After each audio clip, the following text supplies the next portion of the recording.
Histórias reais, fé inabalável, transformações que só Deus pode fazer. Seja bem-vindo ao lugar onde a esperança renasce. Podcast Meu Refúgio.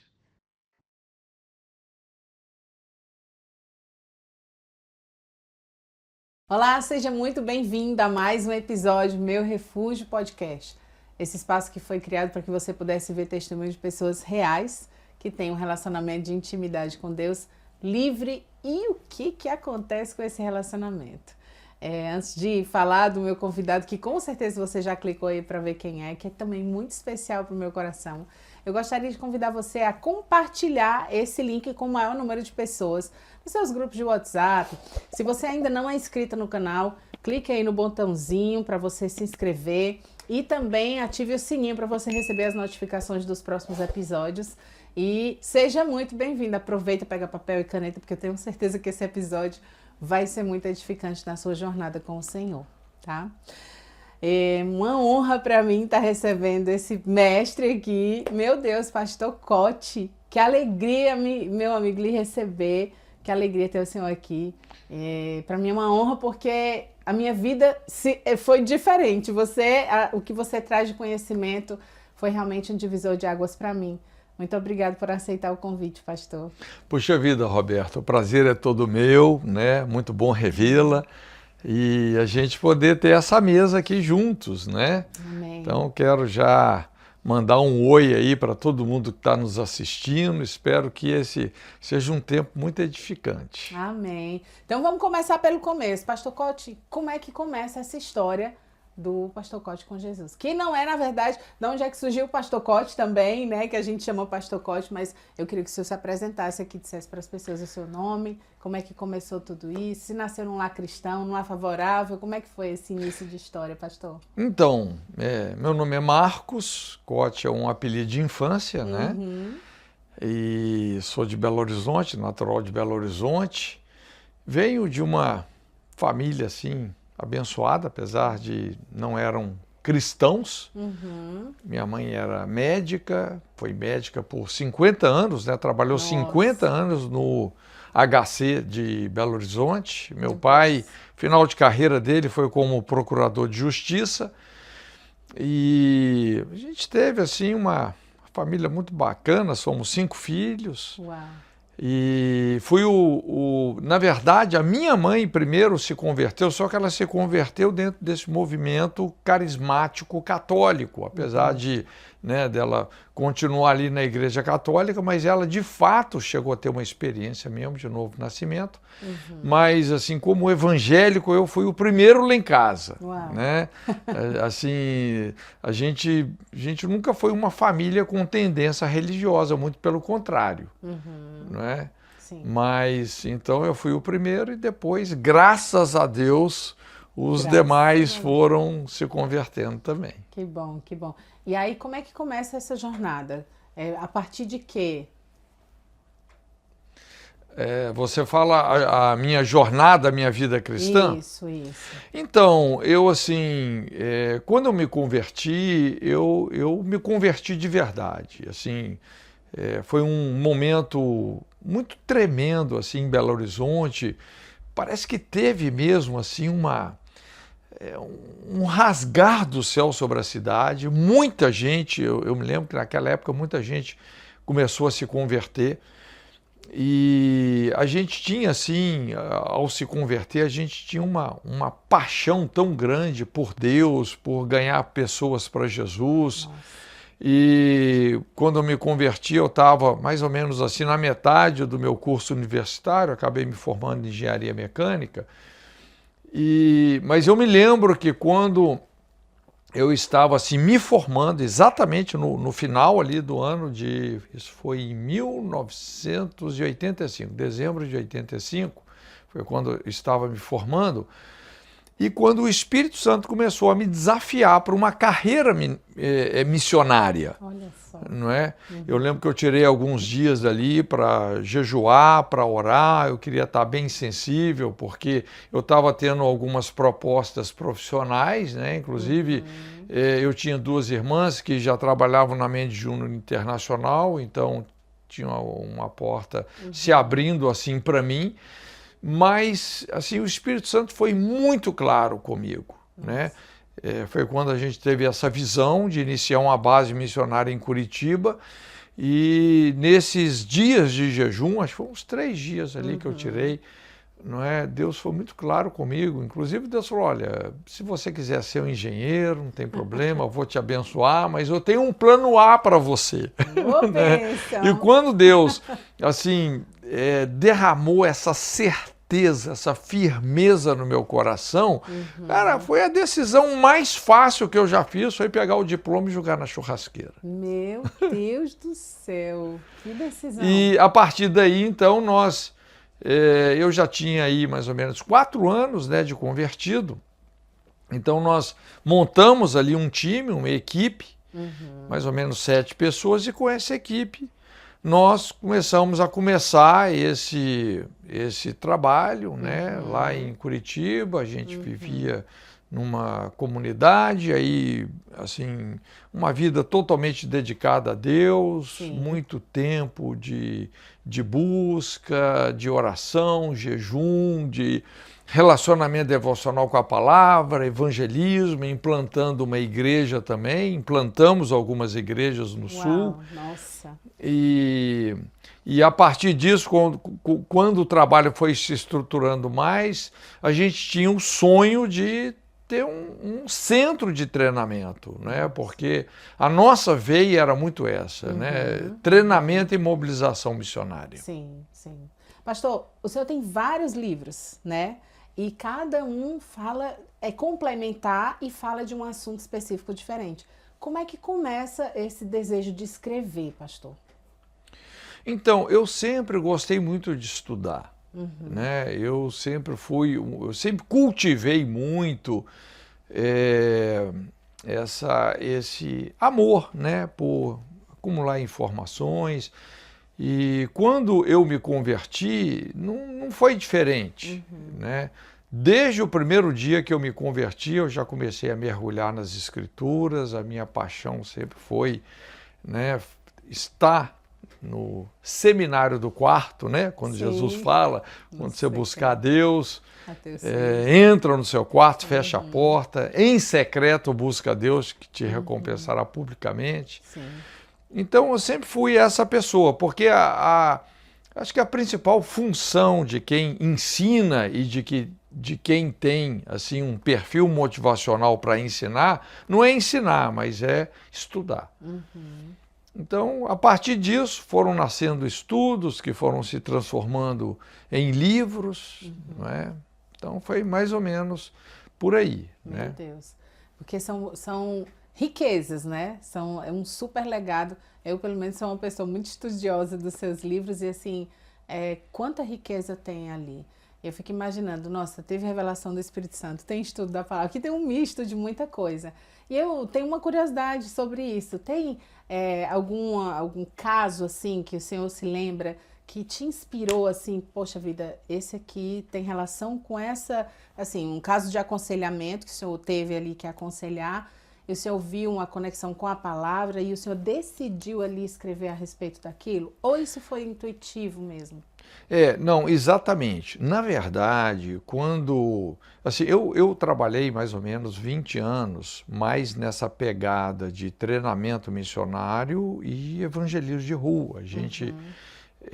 porque na época que nós nos convertemos, Roberta, era uma época que era muito raro você ver uma pessoa que tinha uma confissão evangélica. Era muito raro. Naquela época, inclusive, assim, os evangélicos, eles eram muito vistos pela maioria da população que era católica como uma seita. Né? Era assim, muito mal visto. Né? Hoje está na moda, né? Você encher a boca e falar eu sou um evangélico. Mas naquela época não. Então, assim, a gente sentia assim, muito essa carga realmente de ir para as ruas, né, de maneira estratégica. A gente assim, usava muito artes, né? A gente sempre comunga muitas artes com o evangelismo de rua, de uma maneira criativa, música, né, a distribuição de literatura, aquelas pregações relâmpagos. A gente tinha toda uma maneira estratégica de realizar o que a gente chamava os impactos de evangelismo. Sim. Eu trabalhei 20 anos com evangelismo de rua. Não é? E depois eu comecei a ir mais para a área do aconselhamento. Exatamente porque foi quando, mais ou menos na época que eu converti, que foi 81 até 2001, que eu trabalhei com o evangelismo de rua, sim, foi quando a igreja evangélica realmente começou a dar um salto no Brasil. Então ela começou a crescer muito e nós começamos a perceber que, apesar da igreja estar crescendo muito, a gente tinha muitas perdas. Havia uma sangria muito grande nessa grande colheita. Era muita gente que convertia, não permanecia, gente que você mobilizava para missões, quando vê aquela pessoa sucumbia no meio do caminho. Não é? E foi quando eu comecei a ir um pouco mais para a área do aconselhamento, e na área do aconselhamento você tem assim uma percepção privilegiada, porque você começa a interagir com os bastidores mesmo da vida das pessoas. Porque a pessoa está abrindo o coração, você está tendo ali acesso à história pessoal dela, à história familiar, à história geracional, não é? O sistema de crenças que ela desenvolveu. Então você começa a ter uma percepção microsocial mais acurada. E de uma percepção microsocial, você começa a entender melhor a sociedade que você está vivendo. Você começa a ter a percepção macrosocial. Então você começa a perceber padrões. Não é? Você começa a entender os principais gaps, as principais brechas da nossa geração, as feridas mais relevantes, não é? Os aspectos onde a sociedade está sofrendo mais, a nível de casamento, família, criação de filhos, não é? E a partir disso, nessas lacunas, então, que eu fui entrando com os meus livros. Né? Porque, assim, é aquela velha história, né? Por isso que eu penso, não tem como você exercer o seu sacerdócio, principalmente o ministério pastoral, né, sem perceber essa importância de você fechar as brechas. Né? Deus fala, procurei alguém que estivesse na brecha. Então, qual que é a brecha que Deus quer que eu feche, que você feche? Qual é a lacuna? Né? Onde é que estão essas áreas de demanda que, de repente, nós vamos ou desenvolvemos uma competência vocacional para fechar aquilo? Então, normalmente, quando você converge o discernimento da brecha, da ferida da sua geração com a sua competência vocacional, você vai se tornar relevante. Não é? E uma das principais maneiras da gente entrar nessas lacunas aí é com o ensino. É com o ensino. Porque, às vezes, por que as pessoas estão sofrendo? Né? Meu povo perece porque falta conhecimento, falta discernimento, falta determinadas percepções, eu diria até revelação, porque a revelação é um passo muito à frente da informação. Uma coisa é você ter a informação certa, outra coisa é a revelação de Deus específica que vai virar uma chave. Não só na vida de uma pessoa, mas numa geração. Então eu comecei, por exemplo, a perceber como que a sociedade brasileira sempre foi atacada nessa área, por exemplo, da sensualidade, uma desproteção nessa área. Eu escrevi um livro, né, A Face Oculta do Amor, não é?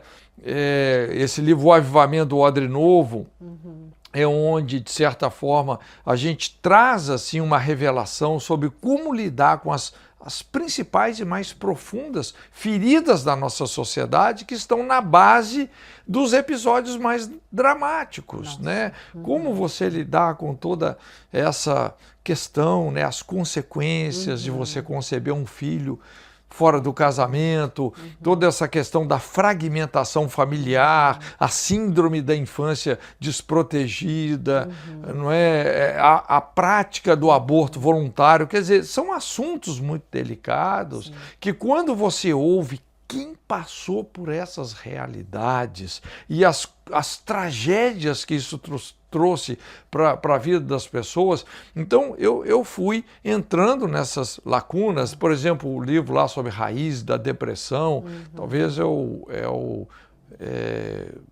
tem sido uma das principais epidemias. Então, como que a Bíblia responde a isso. Sim. Não de uma maneira superficial, porque a resposta que se dá hoje tem muito mais a ver com um tratamento psiquiátrico. Sim. E o tratamento psiquiátrico, na grande maioria das vezes, vai só torear os efeitos colaterais sem lidar com as verdadeiras raízes que frequentam a construção desses quadros.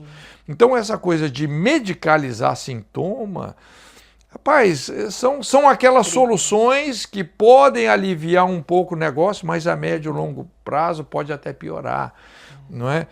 Eu lembro quando, ali, o ano 2010, foi quando a igreja talvez teve o seu maior crescimento numérico, então eu percebi a importância, por exemplo, que estava sendo aí o grande gap, né? Veio a eclesiologia celular, essa questão de multiplicar líderes. Qual que é o maior entrave no crescimento de igreja? Formação de líderes. Sim. Porque imagina, você recebe lá 5.000 pessoas novas na sua igreja. Como é que você vai cuidar desse tanto de gente? Sim. Como é que você vai digerir a problemática dessa galera toda?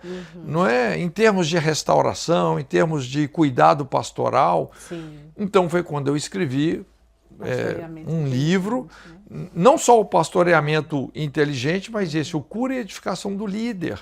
Sim. Porque começou a haver, assim, muita gente se colocando numa posição de liderança sem estar suficientemente preparada, então começou a acontecer muito abuso espiritual. Meu Deus. Muito pastoreamento opressivo. Isso é muito sério. Então, a gente via, assim, determinados incidentes acontecendo.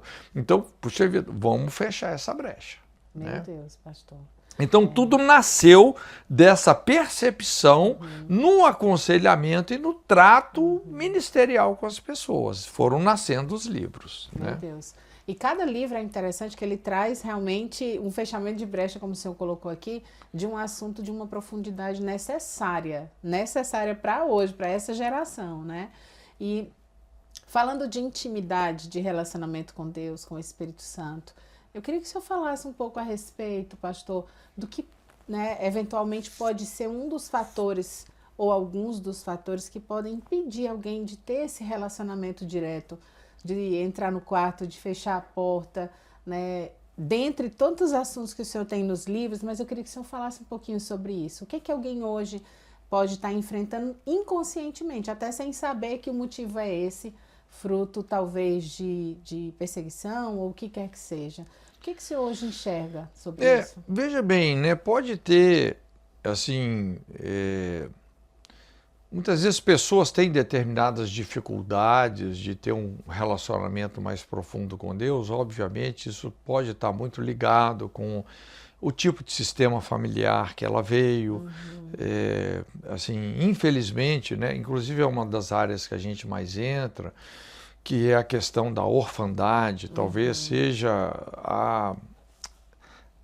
a maior e a mais abrangente e profunda ferida do mundo ocidental, tem sido a questão da orfandade, né? E muita gente que está crescendo sem referencial de pai, referencial de mãe, referencial de um casamento que dá certo, não é? Então, imagina uma pessoa que cresceu sem pai, com esse buraco existencial, não é? Então, lógico que essa pessoa está sendo privada da construção, de uma construção correta da personalidade, né? Então, a gente poderia, sim, discorrer muita coisa sobre isso, mas também eu acho importante a gente enfatizar que poucas igrejas, elas exercem um discipulado que visa a emancipação das pessoas, principalmente uma emancipação espiritual, onde a pessoa ela aprendeu a ter uma vida pastoreada por princípios, por verdades, uma vida norteada também por propósitos. Então, porque normalmente as pessoas gostam mais, é aquela preocupação maior do cara ser um frequentador de igreja. E não uma pessoa que realmente vai desenvolver o seu relacionamento devocional. Eu, assim, graças a Deus eu fui discipulado numa cultura assim, onde a gente era muito incentivado a ter um relacionamento devocional com a Bíblia, com Deus, né? E eu discipulo assim, nosso modelo de discipulado é um modelo mais emancipador, não é? Sim. A gente não vai ficar eternizando o discipulado de uma pessoa, você tem que ser o meu discípulo, e daqui a pouco eu tenho um filho com praticamente quase 40 anos de idade, imagina se eu for tratar meu filho de 40, não, você tem que só fazer o que eu mando, porque tem gente que é o que eu falei, é aquela liderança abusiva, que você quer prender a pessoa. Não é? Você quer mais que a pessoa esteja conectada dependendo de você do que de Deus. Sim. E é aí que a gente frustra muita coisa, muito do crescimento que deveria acontecer em termos de reino, né? Sim. Do reino de Deus. Então, eu acho que é muito importante a gente enfatizar isso. Esse, inclusive, é um dos divisores de água na Jocum, porque quando a pessoa vem na Jocum, né, os treinamentos da Jocum, todos eles priorizam muito isso. Sim. Sua vida de meditação, o seu relacionamento devocional com a palavra, uma vida de intercessão. Interceder é diferente de orar. Porque na intercessão, primeiro você ouve a Deus, Deus vai compartilhar com você, né, assim, uma direção naquilo que você vai orar. E aí você começa a ter experiências sobrenaturais, porque você está digerindo uma carga que o Espírito Santo te deu. Então ele é o primeiro interessado em responder, né? Então é incrível isso. Eu acho que a maneira como você emplaca o discipulado na igreja é algo determinante nisso, né? Então, quando você começa a estimular as pessoas, a responsabilizá-las por desenvolver um relacionamento devocional diário, como Jesus disse, nem só de pão viverá o homem, mas de toda a palavra que procede da minha boca, assim como a gente não deixa de comer, né, de se alimentar organicamente no dia a dia, eu inclusive, assim, por muitos anos, não é? As minhas manhãs eram com Deus, eu nem comia. Eu fiz por muitos anos, as manhãs eu só jejuava e era o seminário do quarto, né? Então, e normalmente as pessoas que pegam essa dinâmica do relacionamento devocional, normalmente são os cristãos diferenciados. São as pessoas que cedinho elas já encontram o seu ministério, inclusive encontram o caminho da cura, encontram o caminho da libertação. Rapaz, porque quando a palavra de Deus começa a entrar, as cadeias pecaminosas caem, as feridas são curadas, porque é o poder da palavra. Né? Você tirou a Bíblia da sua vida, você está tirando Jesus da sua vida. Só que nesse processo, eu estava falando aí, eu estava lembrando de algumas, né, de algumas situações, eu atendo pessoas individuais, e eu lembrando assim de algumas resistências. Algumas pessoas que enfrentam resistência, elas até têm um interesse, pastor, assim, de começar, de viver, não, vamos junto, porque a gente tem o programa Meu Refúgio também, onde a gente se encontra com mulheres todas as manhãs ali para meditar na palavra, para adorar o Senhor. Na verdade, cada um está vivendo ali o seu secreto, no individual, porém no encontro coletivo de todas que estão olhando para a mesma direção. E assim, às vezes eu tenho alguns momentos individuais com cada uma e os testemunhos são lindos, mas também existem muitos testemunhos de persistir no mesmo pecado, de enfrentar resistências, assim, de ordem espiritual mesmo, assim, de dar continuidade àquela rotina, de criar uma certa consistência, né? E aí, pastor, o que o senhor indicaria num caso como esse, assim? Então, olha só, Roberta,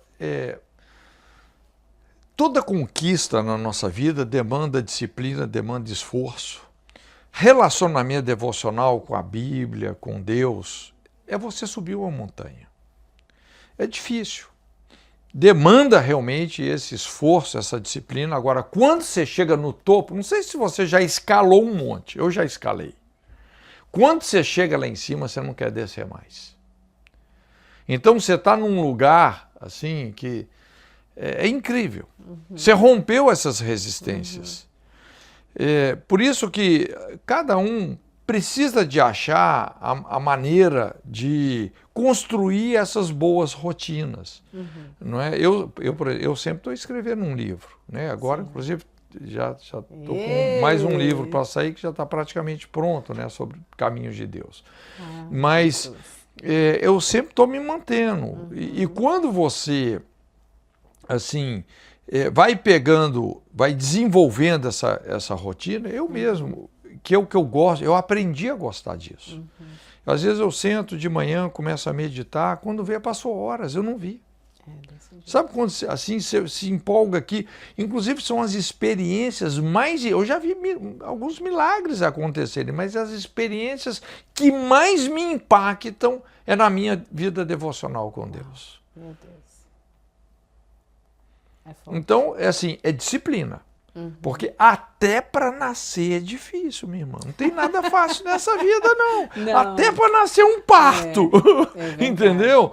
Então, por isso que, é lógico, eu acho que tem pessoas, as pessoas da área de ensino, que elas já têm um perfil motivacional, de gostar de acumular conhecimento, essas pessoas vão ter uma facilidade talvez maior. Sim. Tá? Outras, porque tem pessoa que o dom dela é mais um dom assim mesmo de servir, né? A área de convergência da pessoa ali é poder assim servir os outros. Sim. Então, normalmente são pessoas mais do, como é que fala, da logística, do fazer, que às vezes vão ter uma dificuldade maior. Por isso que também eu acho que é muito importante cada um poder entender qual é o seu perfil motivacional. Né? Eu costumo dizer, não é você que escolhe o seu dom é que te escolhe.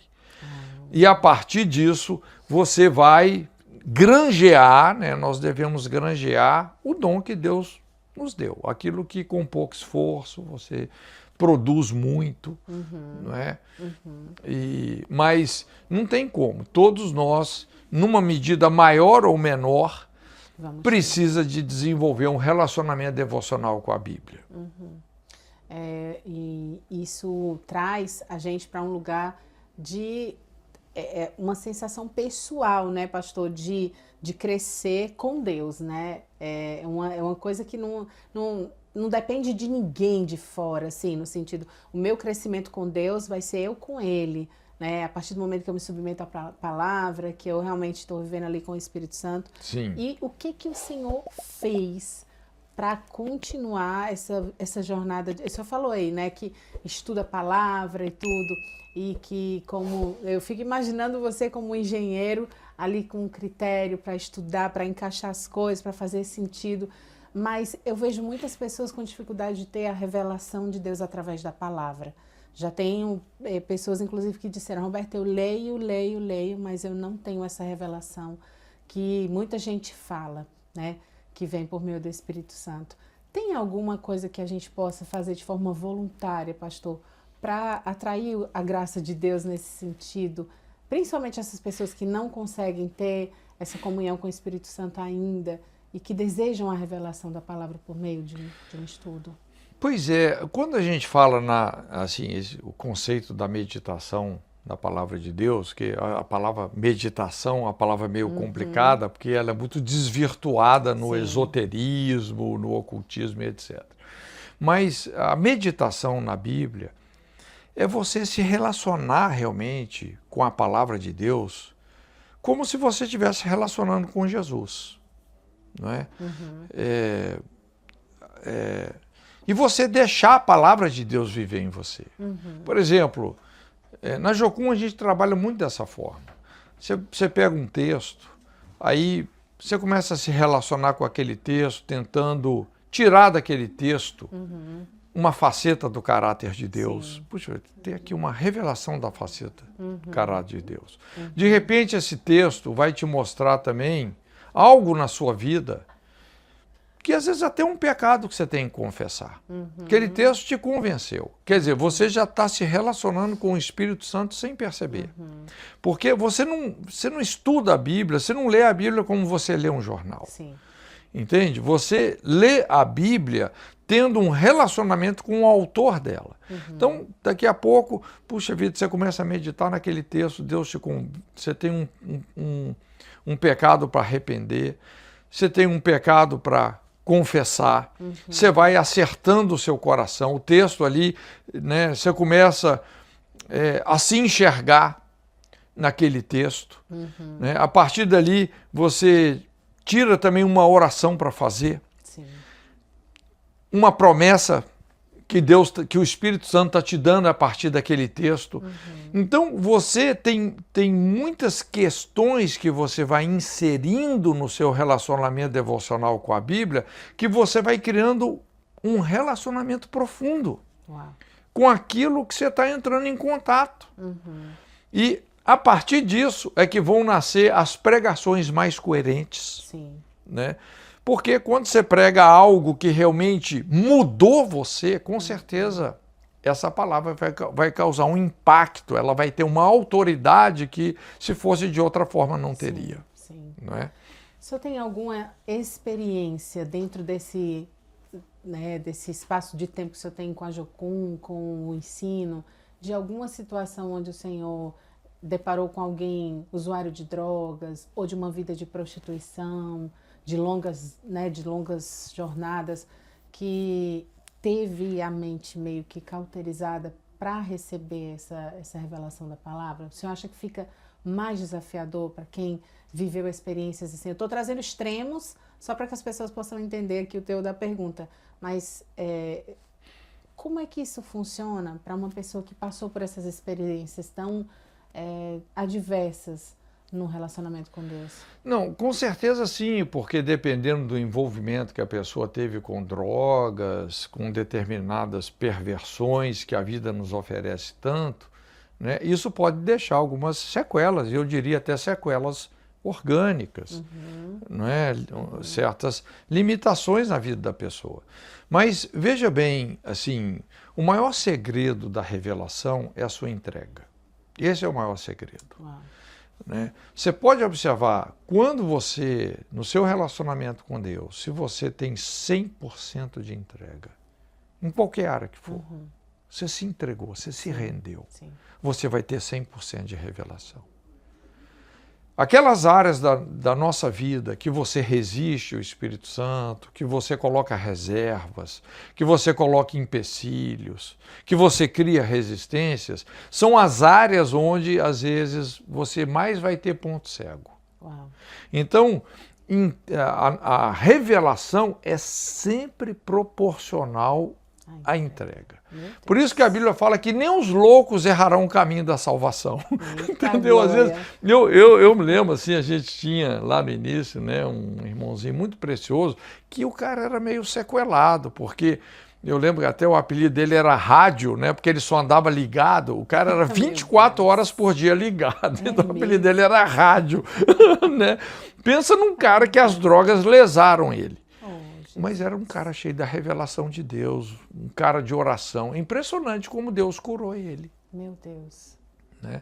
Então Deus não encontra limite para curar uma pessoa e até restabelecê-lo de determinadas sequelas que humanamente não seria possível. Meu Deus. Isso é forte, pastor. Porque tem pessoas que acham que por causa do seu passado, da sua história, isso inviabilizou... Não. Né? Né? A palavra impossível não tem no dicionário de Deus. Glória a Deus, glória a Deus, glória a Deus. Pastor, e além dessa, teve alguma experiência que você viveu de forma pessoal, assim, de revelação, que foi muito impactante, que o senhor possa compartilhar conosco? Ou alguma experiência que o senhor viveu em algum evento, alguma coisa que o senhor possa compartilhar conosco? Que foi sobrenatural, que foi por causa da intimidade, por causa do relacionamento. Pois é, assim, a gente já tive, assim, a maioria das experiências impactantes que eu tenho, às vezes é escrevendo, é buscando a Deus, não é? Mas eu já tive muitas experiências sobrenaturais, nos impactos de evangelismo, experiências que determinaram, inclusive, o meu chamado. A gente poderia falar muita coisa. Assim, é interessante porque eu não sou muito aquela pessoa assim que eu diria assim, que eu faço muita questão de me mover no sobrenatural. A maioria, inclusive, dos milagres que acontecem, eu sempre digo assim, você não tem que ficar correndo atrás de sinal e nem de sobrenatural. O sinal vai correr atrás de você. Às vezes tem lugares que eu fui, preguei, ensinei, fui embora e depois eu fui saber o sobrenatural que aconteceu lá e eu nem fiquei, não tinha ficado sabendo. Mas uma experiência que realmente me marcou muito, eu sempre conto, né, foi a experiência do meu chamado, que foi assim, eu nunca fui de ter muito... Tem gente que tem, assim, sei lá, um espírito um pouco mais profético, pessoas que têm visões e tal. Eu sou mais racional, né? Eu sou muito racional. Eu tive poucas visões, assim, sobrenaturais na minha vida. Mas essa foi uma delas, né? Que eu estava bem no início da minha conversão e eu estava sonhando, eu acordava normalmente 5 horas da manhã, tinha ali 1 hora de meditação e ia para a escola. E esse dia eu cheguei mais cedo e eu estava assim com sono, fui dormir, tive um sono profundo e de repente eu comecei a sonhar que eu estava tendo uma visão e eu estava mesmo. Nossa. Eu lembro que eu olhei para o céu e lá, assim, lá em cima no céu, eu vi uma pomba enorme e essa pomba foi vindo assim na minha direção. Olha só. E eu falei, não, ela vai tocar em mim. E realmente a pomba veio, foi vindo, e eu tendo aquela visão, e eu falei, puxa vida, é o Espírito Santo. Meu Deus. E de repente ela tocou em mim. Quando ela tocou em mim, eu fiquei tão estarrecido pelo poder de Deus. Meu Deus. Que eu acordei. Mas aquelas ondas do poder de Deus me cortando, um êxtase, que não tem como explicar isso. Eu não sei quanto tempo eu fiquei ali, honestamente, não sei quanto tempo. Eu sei que depois dessa experiência, minha irmã, eu pregava o evangelho até para a poste. Eu, por muitos anos, eu tinha um companheiro de pregação, eu e ele, a gente ia sozinho para uma praça pública. Meu Deus. Né? Não tinha nem microfone, era no gogó. Meu a gente abria a Bíblia na Praça 7, lá em Belo Horizonte, e começava a pregar, mas com tanta compaixão que as pessoas iam parando, a gente fazia um apelo, aquele tanto de gente aceitando Jesus. Rapaz, é presença de Deus. Meu Deus. Então, essa experiência foi um divisor de águas. Meu Deus. Né? Mas já tive, eu lembro uma vez, a gente estava, essa também foi uma experiência que eu nunca esqueci, a gente estava fazendo um impacto de evangelismo lá em São Luís. E esses impactos de evangelismo, a gente mobilizava assim 150, 200 jovens mais ou menos. A gente tinha várias equipes de pantomima, equipes de louvor, de adoração, não é? Com uma caixinha de som, uma caixinha de som pequena. Então a gente ia para os lugares assim mais movimentados da cidade. Calçadão, aquele centrão, aquele formigueiro de gente, a gente fazia uma roda. Né? Fazia uma roda e a gente começava só a adorar.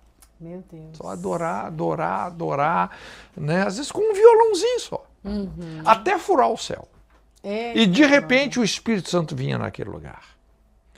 E aquela presença de Deus. Aí um entra no meio da roda, dá uma palavra, faz o apelo. Aí quando vem, entra uma pantomima, apresenta uma dança com um fundo musical, né, com uma mensagem, ou uma pantomima mesmo. E coisa tremenda, né? E eu me lembro que nesse dia a gente estava assim na adoração e Deus assim começou assim a me dar uma carga para orar pela cidade, né? E eu lembro que Deus estava assim falando sobre a gente, que ele ia colocar a gente numa rota de colisão com um principado ali. E foi um negócio assim curioso, porque de repente a gente lá chegou tipo assim um mendigo, né? E esse cara, ele veio no meio da roda e se deitou e ficou ali todo assim, sabe, de uma maneira... Se contorcendo? Afrontiva. Meu Deus. Ele estava afrontando. E o Espírito Santo falou comigo assim, repreende o principado da cidade. Repreende. E eu fiz uma oração baixo, né? Repreendendo aquele Ali na época tinha muito negócio do reggae, misturado com droga, era um principado aquilo ali. Sim. E eu repreendi. Quando eu repreendi, esse cara deu um pulo e ele veio na minha direção, correndo, assim, para me bater. E quando ele fez isso, eu repreendi ele, o cara, pum, caiu no chão. Meu Deus do céu, pastor. E ali, ele caiu, foi se levantando, saiu e foi embora. Não deixou nem a gente evangelizar. Mas eu falei assim, uau. Nossa. Alguma coisa aconteceu no céu ali daquela cidade. Eu senti que algo se rompeu ali. Na cidade. A nível de cidade. E o legal, porque nesses impactos, normalmente a gente mobiliza pessoas de várias igrejas, então você acaba tendo um perímetro de unidade nesses evangelismos. A gente pega as fichas de conversão, entrega nas mãos de pastores de várias igrejas que depois vão fazer a conservação desses frutos, né? Sim. E foi impressionante, assim, eu sempre ia ministrar em São Luís, como que depois desse impacto, como que o evangelho ganhou uma outra proporção naquela região. Pastor, é tão forte isso que o senhor está falando, porque assim, já pensou se o senhor não tivesse conhecimento sobre principado? Por isso que o ensino, eu acho assim, eu fico, meu Deus, impactada. Porque na verdade, assim, né, o que a gente faz muito, a questão não é o repreender o principado, não é essa, mas é a gente entender a área que ele opera e a gente fazer uma intercessão, né, uma confissão intercessória desses respectivos pecados. Né? No caso ali tinha muito a ver com a destruição de família, né, com determinados níveis de perdição envolvendo droga, ritmos musicais, ocultismo. Então, normalmente o que a gente tem nos nossos momentos de intercessão são, vamos dizer assim, essas reconciliações que a gente faz. Aquele momento de quebrantamento, né, uma confissão intercessória desses pecados, uma identificação com os pecados da cidade. E aquela colisão só foi assim, vamos dizer, o efeito colateral de uma batalha que a gente tinha ganho. Porque a gente tinha tido, eu esqueci de contar isso, mas a gente tinha tido uma intercessão, né, no nosso momento de intercessão, que ali é como se Deus trouxe assim um sinal, olha, eu respondi a intercessão de vocês. Aleluia, meu Deus. É muito forte, gente. Eu amo o ensino. Eu amo a palavra de Deus, mas eu amo, assim, quem tem tido, enfim, a oportunidade de buscar o ensino para viver a palavra. Porque eu acho que isso é viver a palavra. Eu acho que a sua veia é muito essa. Ai, né? Jesus, glória a Deus. A sua veia é muito essa, amo, né? pastor, De buscar Deus, de conhecer, né? De acumular informação, acumular revelação. Não, isso é fantástico. Para a hora que né? ele quiser usar. É nesse sentido que a Bíblia fala para você buscar os melhores dons, principalmente o de profetizar. Porque o ensino, quando ele é profético, quando ele, de maneira inteligente, fecha essas brechas, gente, é algo muito poderoso. Você muda realmente o curso de uma geração com o ensino profético. Falando de geração, como é que o senhor enxerga a nossa geração hoje, pastor?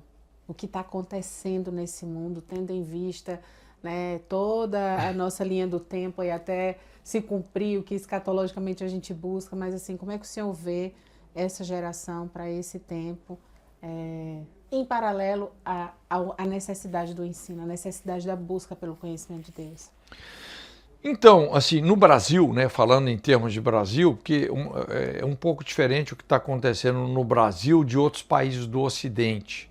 Porque é difícil o país hoje que está tendo, assim, o privilégio de ter uma igreja tão tremenda como a igreja brasileira.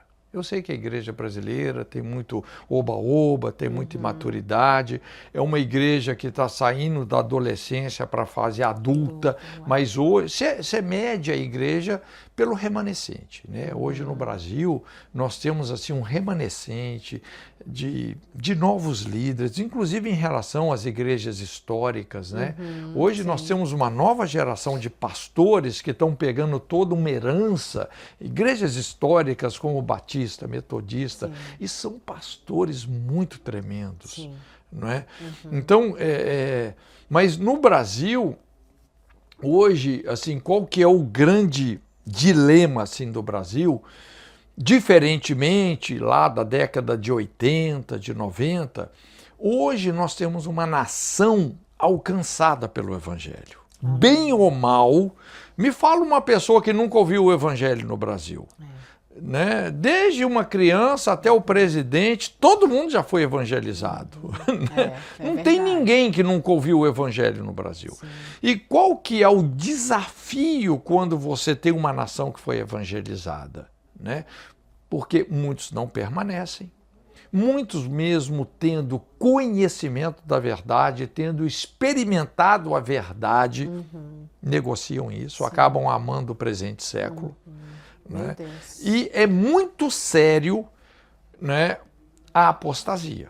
Então hoje nós convivemos com uma realidade no Brasil que é a realidade da apostasia. Né? Na apostasia torna-se o segundo estado pior do que o primeiro. O apóstata, ele tende a se tornar nas pessoas mais problemáticas da sociedade. Se você for no hospital psiquiátrico, se você for nos presídios, você vai ver que quem está ali normalmente é gente que já conhece o Evangelho, veio de família evangélica. Então é muito mais desafiador. Tá? Então, quando eu olho para essa geração, eu estou vendo isso, um choque entre os crentes, os que permanecem e os que conheceram e não permaneceram, empurrando a sociedade assim para uma polarização. Polarização. É o que Apocalipse fala, o que é santo, santifique-se ainda, aquele que é sujo, suje-se mais. Não é? Porque você tem, o reino de Deus é assim, Jesus falou, quem não é comigo, quem não se ajunta comigo, espalha. Entende? Não tem muito aquele lugar da penumbra. Você tem que dar uma resposta para a verdade. Tá? É lógico, às vezes tem muito do nosso trabalho hoje é até reconquistar essas pessoas que tiveram na igreja, que experimentaram Deus e hoje estão assim perdidas com força. É aquela geração que Jesus falou que a casa, depois de ter sido alcançada, a casa agora se tornou uma casa vazia. E vem 7 espíritos piores. Inclusive a palavra ali é casa, e a palavra para casa é geração. Jesus está falando de geração. É muito oportuna a aplicação desse texto para o Brasil. Não é? Então a gente vê gente assim perdida com força. Por isso que a gente precisa de uma certa expertise pastoral para a gente saber alcançar essas pessoas, não é? Discernir essas principais feridas que estão hoje aí, que estão muito ligadas com orfandade, como eu disse. Não é? E hoje você vê toda uma inversão de valores nessa atual sociedade. E isso, lógico, né? Porque normalmente assim, a religião determina a cultura e a cultura determina a política. Normalmente você tem essa dinâmica. Isso está até nas políticas públicas atualmente no Brasil. Essas pautas que envolvem... por isso que quando se fala assim, hoje a gente tem uma polarização política, não é só não é uma polarização, é uma inversão de valores. Não é que você quer ser direita ou esquerda, é porque quando você fala assim, valores, os valores conservadores que se baseiam, né, no discernimento daquelas leis que elas funcionam, não é? Aquilo, independentemente da geografia, da época, aquelas leis, elas não deixam de funcionar, não é? O conservadorismo. E você vê já o progressismo, o esquerdismo, que é uma inversão da realidade. Você já não sabe, a pessoa não sabe mais se definir se é homem, se é mulher, né? Entre vida e morte. Né? Imagina, como é que você vai defender uma pauta, puxa vida, de abortar um ser humano? De abortar uma vida. Então, de defender a criminalidade, de defender o bandido, não é? De você ter uma é tanta inversão de valores que a gente poderia mencionar aqui, sim, que você não tem nenhum ponto para estabelecer um diálogo.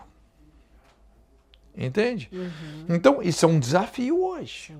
Né? A gente mesmo que, por exemplo, se você quer... eu mesmo fico numa luta.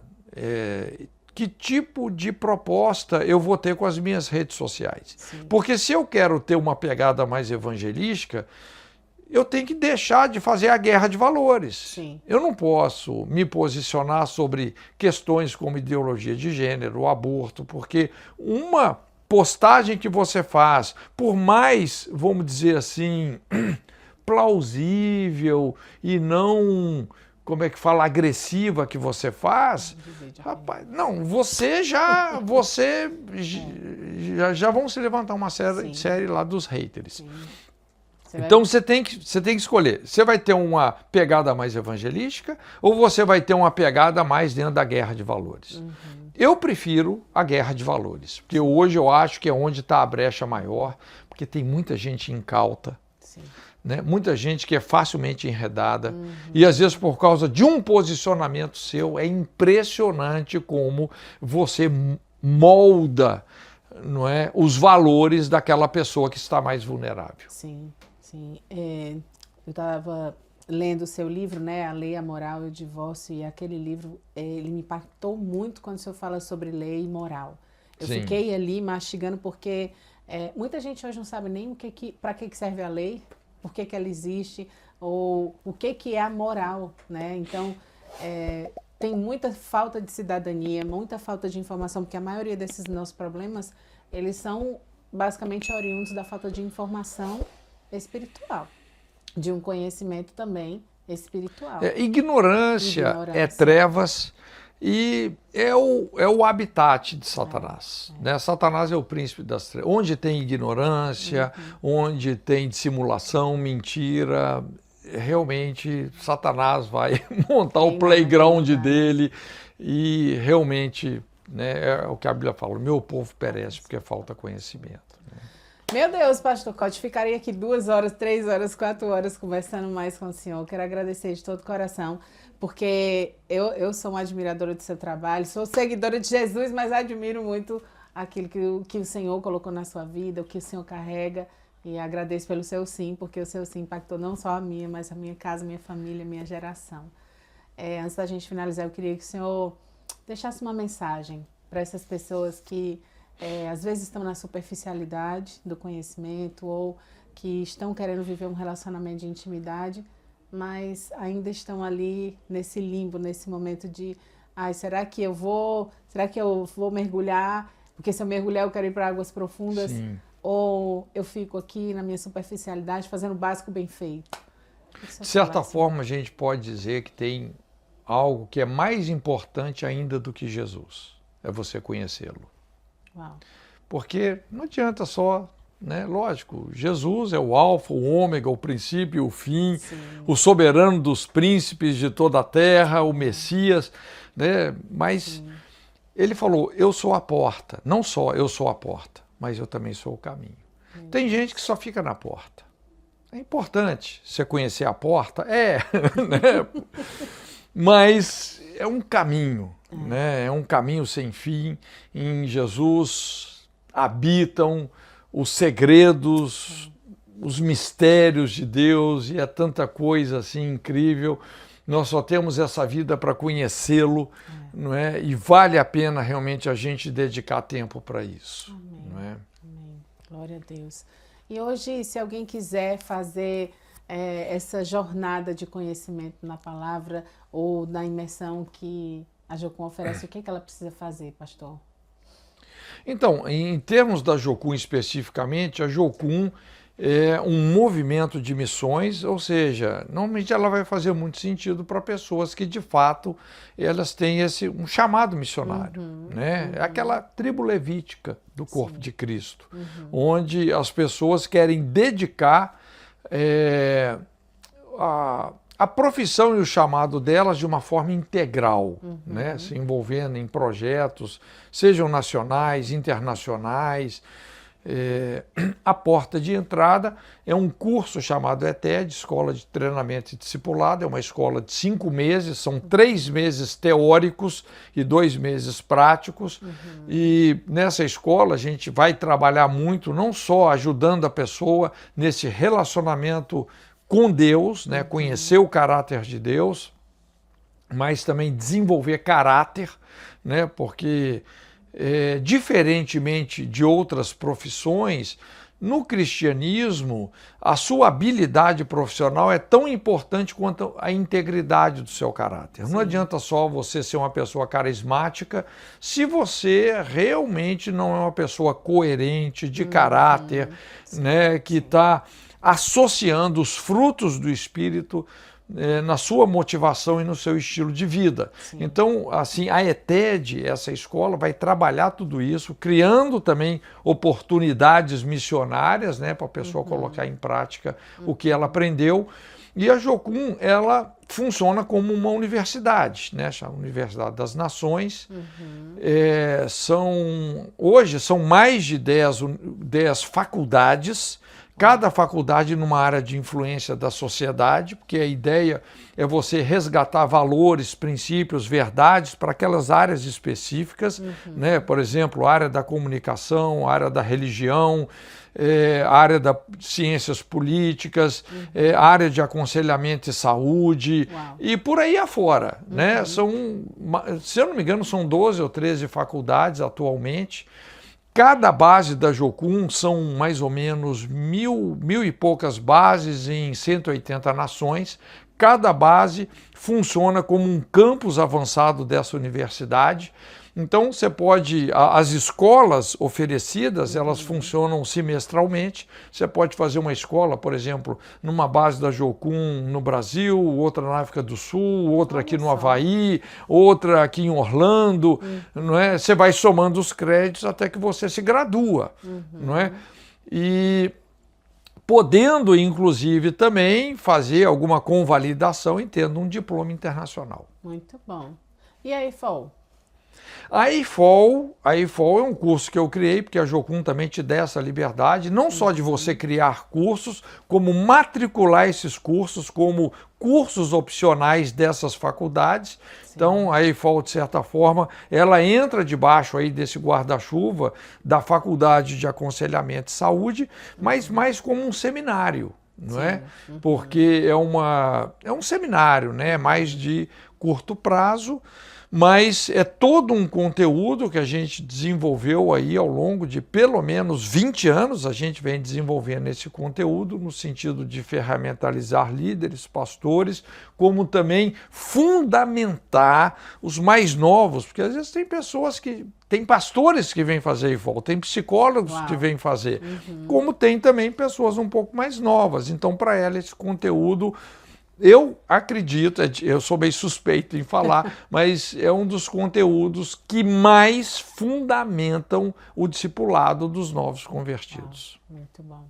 E para a pessoa encontrar nas redes sociais? eifol.com.br, tá tudo lá. Assim como os livros, né? Porque só tem vários aqui, eu vou pedir para o pessoal deixar aqui um link que pode acessar. Inclusive aqui nos Estados Unidos, né, nós temos a editora aqui nos Estados Unidos. Existe o I1 Publishing, que é mais os livros em inglês e tal, mas eu sou o responsável no Brasil pela editora Jocum no Brasil.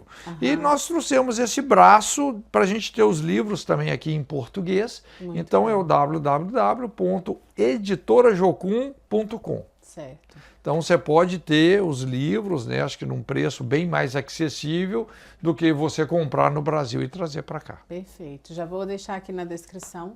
E aí você que está nos assistindo, que quiser adquirir os livros do Pastor Cote, eu super recomendo, sou super suspeita também. Gosto de todos eles, então você pode acessar e fazer a aquisição do seu e começar essa jornada na literatura, caso você não queira, né, agora imediatamente fazer IFOL. Pastor, já existe a versão online dos cursos da IFOL? Existe sim.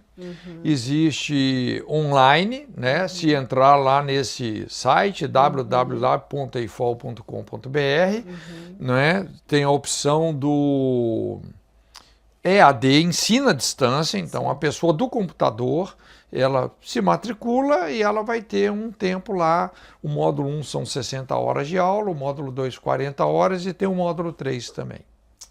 E tem também a videoaula, a gente treina os diretores acadêmicos e a escola acontece presencialmente na região da pessoa com o monitoramento desse diretor acadêmico. Uau. Hoje deve ter aí pelo menos, em média, de uns 300 diretores acadêmicos espalhados aí pelo mundo, né? Pastor. Que a IFOL, inclusive, assim, ela videoaula, que é esse modelo, pode se tornar um braço ministerial da igreja. Dentro da igreja. Muitas igrejas no Brasil, assim, hoje são dezenas, até centenas de igrejas que usam o nosso conteúdo. Sim, conheço algumas.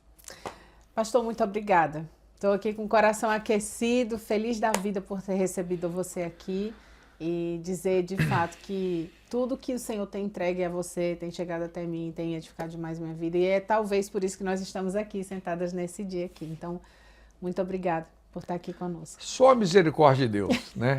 Aprove a Deus colocar a excelência do seu tesouro em vasos de barro, que é o que a gente é. Toda a glória a Deus. Amém. Glória a Deus. Senhor, ora para a gente finalizar? Amém. Pai querido, muito obrigado por essa porta aberta, para que a sua palavra alcance os corações, Senhor, e que no nome de Jesus o Senhor continue fortalecendo a vida da Roberta. Amém, Como ministro do Evangelho, eu quero abençoá-la, abençoar o seu ministério. E assim, Senhor, às vezes a gente tem tão poucos pães e peixes, mas colocamos esse pouquinho que temos nas suas mãos, que o Senhor possa multiplicar e realmente matar a fome daqueles que têm fome e sede de justiça, Amém, Senhor. Jesus. Obrigado por cada vida que está nos assistindo, que o Senhor alcance a cada um. Senhor, eu quero ministrar que a sua graça, que o poder do seu Espírito, onde essas pessoas estão nesse momento, que elas estão ouvindo agora essa entrevista, que elas realmente recebam do Senhor algo muito especial.